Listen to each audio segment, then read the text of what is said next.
دا سوال پکې هر هفته را مونږ ته مخې ته راځي چې ځینو کسانو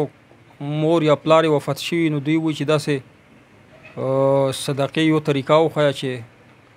بهترینه صدقه وي عمل وي چې دوی پسې ثواب رسي ځکه چې دا چا چې مړي شوي دي نو څو ورځې سړی غمجن وي وروستو دغه دنیا معاملات دي سړي نه هغه خپل مړی هېر شوي هر وخت ورته یاد نه په اول کې چې کوم رسمونه رواجونه دي خیراتونه ورپسې وکړي اولاد یې ورپسې وکړي خپل خپلوان یې وکړي خو دا رسمونه او رواجونو باندې چې کوم خیر و خیرات دی د دې یقینا ثواب نه مړي ته رسي نه ورساو ته رسي د دوی نیت دا وي چې خلک راته داسې نه ووایي چې مړی داسې ښخ کو ورپسې نو بهترینه صدقه دا ده چې ته په خپل ژوند ځان پسې وکړې یو ورې کم از کم یو ورې دوه وره کولې درې وره کولې خو یو ورې خو وکړه خپل ځان پسې صدقه جاریه یا خپل مړي پسې وکړه مور پسې وکړه پلار پسې وکړه نو دا صدقه داسې پسې وکړه معمولي غوندې عمل دی او ثواب یې دومره دی چې که ځان پسې دی وکړو یا د خپل مړي پسې وکړو نو دا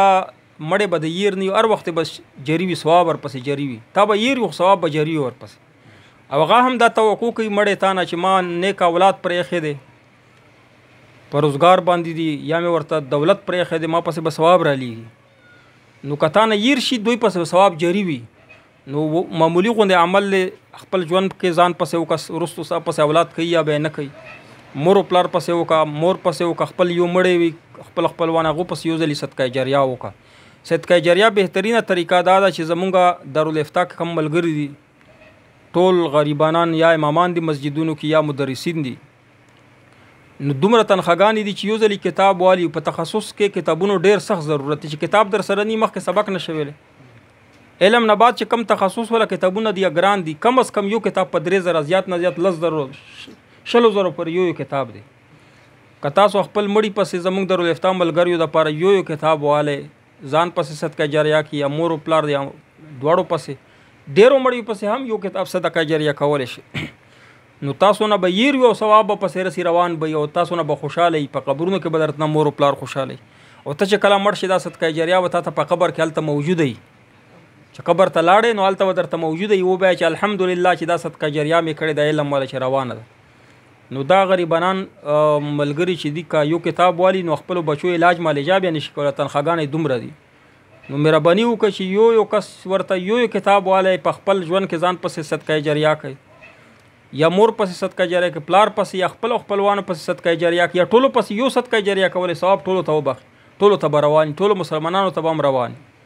نو مهرباني وکړئ تاسو ته مونږ التماس کوو چې زمونږ د ملګریو دپاره یو کتاب انتظام وکړي که څوک دوه اخلي دوه دې والي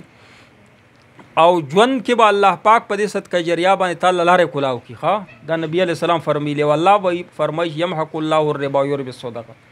صدقې سره زه مال زیاتوم او د کم چې سود ولا مال د ځا کماون سود نه اجتناب وکړي صدقه جاریه وکړي صدقې وکړو خو صدقه جاریه چې دا کتابونه تاسو والی یو کتاب یا دوه کتابونه د ملګریو دپاره والی تاسو ته به نمبر ښکاري په د ویډیو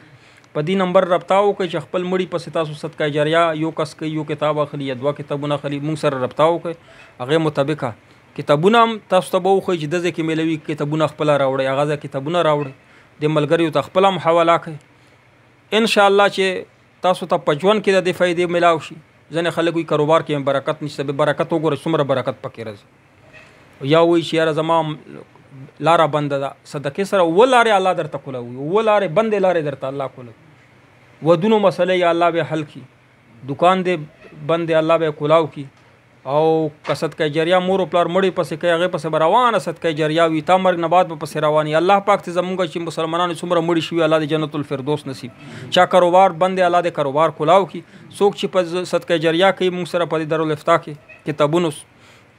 کې امداد کوي الله پاک ته دنیا آخرت دوی ته لارې کولاو کړي زړه مرادونه دی الله د دوی پوره کړي جی